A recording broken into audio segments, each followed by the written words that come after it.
ನಮಸ್ಕಾರ ವೀಕ್ಷಕರೇ, BNN ಕನ್ನಡ ನ್ಯೂಸ್ಗೆ ಸ್ವಾಗತ. ನಾನು ವಿಶಾಖ ದೇವೇಂದ್ರ ಕುಮಾರ್. ಮಕ್ಕಳು ತಮ್ಮ ಹಕ್ಕುಗಳನ್ನು ಮಂಡಿಸಲು ವೇದಿಕೆ ಸಿಕ್ಕಾಗ ಮುಕ್ತ ಮನಸ್ಸಿನಿಂದ ಮಂಡಿಸುತ್ತಾರೆ. ಅವರಿಗೆ ತಮ್ಮ ಹಕ್ಕು ಮತ್ತು ಸಮಸ್ಯೆಗಳಿಗೆ ಪರಿಹಾರದ ಭರವಸೆ ಇದ್ದಾಗ ಮಾತ್ರ ಇದು ಸಾಧ್ಯವಾಗುತ್ತದೆ.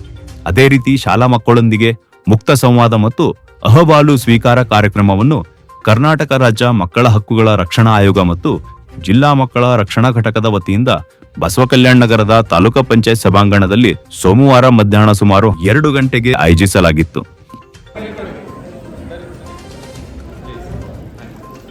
ಕಾರ್ಯಕ್ರಮದಲ್ಲಿ ಕರ್ನಾಟಕ ರಾಜ್ಯ ಮಕ್ಕಳ ಹಕ್ಕುಗಳ ರಕ್ಷಣಾ ಆಯೋಗದ ಅಧ್ಯಕ್ಷರಾದ ಶಶಿಧರ್ ಕೋಸಂಬೆ, ಬಾಲ ವಿಕಾಸ್ ಅಕಾಡೆಮಿಯ ಅಧ್ಯಕ್ಷರಾದ ಸಂಗಮೇಶ್ ಬಬಲೇಶ್ವರ್ ಹಾಗೂ ತಾಲೂಕಿನ ವಿವಿಧ ಇಲಾಖೆಗಳ ಅಧಿಕಾರಿಗಳು ಉಪಸ್ಥಿತರಿದ್ದರು.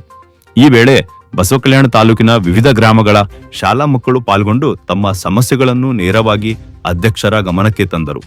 ಮಕ್ಕಳ ಪ್ರಮುಖ ಅಹವಾಲುಗಳು ಶಾಲೆಗೆ ತೆರಳಲು ಬಸ್ ವ್ಯವಸ್ಥೆಯ ಕೊರತೆ, ಬಿಸಿಯೂಟ ಕೋಣೆ ಸಮಸ್ಯೆ, ಶಿಕ್ಷಕರ ಕೊರತೆ ಸೇರಿದಂತೆ ಹಲವಾರು ಸಮಸ್ಯೆಗಳ ಕುರಿತು ಮಕ್ಕಳೇ ಮುಕ್ತವಾಗಿ ಮಾತನಾಡಿದರು.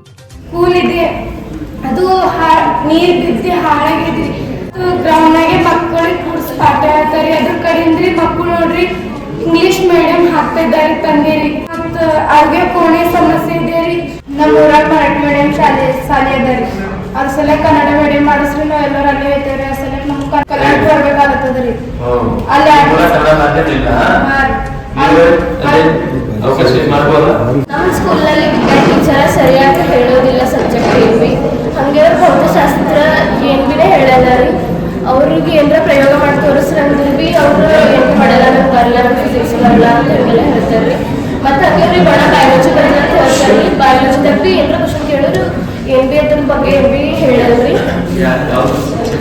ವಿಜ್ಞಾನ ಸರ್ಕಾರಿ ಪ್ರೌಢಶಾಲೆ ಬೇಕು. ಆಯ್ತು ಬಸ್ಸಿನ ವ್ಯವಸ್ಥೆ ಮಾಡ್ಕೊಡಿ ಸರ್ ಅಂತ ಹೇಳ್ತಾ ಇದ್ವಿ. ಭಾಳ ಸಲ ಏನೋ ಅರ್ಜಿನೂ ಬರ್ಕೊಟ್ಟಿದ್ವಿ, ಆದ್ರೆ ಏನು ರೆಸ್ಪಾನ್ಸ್ ಬಂದಿಲ್ಲ ಸರ್. ಹೀಗಾಗಿ ಆ ರೆಸ್ಪಾನ್ಸ್ ಅನ್ನ ಕೊಡ್ಲಿಲ್ಲ ಅಂತ ಹೇಳಿ ನಿಮ್ಮಲ್ಲಿ ಒಂದು ಬಸ್ಸಿನ ವ್ಯವಸ್ಥೆಯನ್ನ ಮಾಡಿಕೊಡ್ಬೇಕೆಂದು ವಿನಂತಿಸಿಕೊಳ್ತೀನಿ. ಮಕ್ಕಳ ಅಹವಾಲುಗಳಿಗೆ ಪ್ರತಿಕ್ರಿಯೆ ನೀಡಿದ ಆಯೋಗದ ಅಧ್ಯಕ್ಷರು ಈ ಎಲ್ಲಾ ಸಮಸ್ಯೆಗಳನ್ನು 1 ವಾರದೊಳಗೆ ಪರಿಹಾರ ಕಂಡುಕೊಳ್ಳಬೇಕೆಂದು ಸಂಬಂಧಪಟ್ಟ ಇಲಾಖೆಯ ಅಧಿಕಾರಿಗಳಿಗೆ ಸೂಚನೆ ನೀಡಿದರು. ಬಸ್ ವ್ಯವಸ್ಥೆ ಸಕಾಲದಲ್ಲಿ ಆಗದ ಕಾರಣಕ್ಕೆ ಅವರು ಬಂದಾಗ್ತಾರೆ. ನಿಮ್ಗೆ ಅವರು ಆಲ್ರೆಡಿ ಮನವಿ ಕೊಟ್ಟಿದ್ದಾರೆ. ಕೊಟ್ಟಿದ ಮೇಲೆ ನೀವು ಕಡ್ಡಾಯ ಪರಿಗಣಿಸಲೇಬೇಕು. ಸಾರಿಗೆ ವ್ಯವಸ್ಥೆಯಿಂದ ಯಾವ ಒಂದು ಮಗು ಸಹಿತ ಶಿಕ್ಷಣ ಉಚಿತ ಆಗಲ್ಲ. ಅದು ಆಯೋಗ ಮತ್ತು ಅಕಾಡೆಮಿ ಸಹಿಸಲ್ಲ. ಅದು ನಮ್ಮ ವಿಷಯ ಗೊತ್ತಿರಬೇಕು. ದಯವಿಟ್ಟು ಇಲ್ಲಿ ಮಕ್ಕಳು ಬಸ್ಸಿನ ವ್ಯವಸ್ಥೆ ಏನು ಮಾಡ್ತಾವ, ಬಸ್ಸಿನ ಸಮಸ್ಯೆಗಳು ಏನು ಮಾಡ್ತಾವ, ಪ್ರತಿಯೊಂದು ಲಿಸ್ಟ್ ಮಾಡ್ಕೊಳ್ಬೇಕು. ಪ್ರತಿಯೊಂದು ಸಹಿತ 1 ವಾರದಲ್ಲಿ ತಾವೇನೆಲ್ಲ ಕ್ರಮ ಕೈಗೊಂಡಿರೋದ್ರ ಬಗ್ಗೆ ಆಯೋಗ ವರದಿ ಸಲ್ಲಿಸಬೇಕು. ಯಾವುದೇ ಕಾರಣಕ್ಕೂ ಏನು ನೆಪ ಹೇಳಂಗಿಲ್ಲ. ಆಯೋಗ ಯಾವುದೇ ನೆಪ ಕೇಳಲ್ಲ. ಆಯೋಗ ಮಕ್ಕಳ ಹಕ್ಕುಗಳ ರಕ್ಷಣೆ ಮಾಡುತ್ತೆ. ಶಿಕ್ಷಣ ಹಕ್ಕು ಅವರ ಹಕ್ಕು. ಆ ಹಕ್ಕು ನಾವು ನೀವೆಲ್ಲರೂ ಸೇರಿ ಕೊಡಿಸ್ಬೇಕಾಗಿದೆ. ಯಾವುದೇ ಕಾರಣಕ್ಕೂ ಅವರ ಹಕ್ಕಿನಿಂದ ವಂಚಿತ ಆಗಲಿಕ್ಕೆ ಯಾರಿಗೂ ಅವಕಾಶ ಇಲ್ಲ. ಅದಕ್ಕೆ ಅವ್ರು ದಯಮಾಡಿ ತಮ್ಮ ಗಮನದಲ್ಲಿ ಇಟ್ಕೊಂಡು ಪ್ರತಿಯೊಂದು ನೋಟ್ ಮಾಡಿಕೊಂಡು ಕಡ್ಡಾಯವಾಗಿ ಮಕ್ಕಳಿಗೆ ಆದ್ಯತೆ ಮೇರೆಗೆ ಎಲ್ಲ ಕಡೆ ಬಸ್ಸಿನ ಸೌಕರ್ಯಗಳಾಗಬೇಕು. ಮಕ್ಕಳ ಮಾತು ಕೇಳಿ ಸಮಸ್ಯೆಗಳಿಗೆ ಸ್ಪಂದಿಸಿದ ಈ ಮುಕ್ತ ಸಂವಾದ ಕಾರ್ಯಕ್ರಮ ಮಕ್ಕಳ ಹಕ್ಕುಗಳ ರಕ್ಷಣೆಗೆ ಮತ್ತೊಂದು ಮಹತ್ವದ ಹೆಜ್ಜೆಯಾಗಿ ಕಂಡುಬಂದಿದೆ.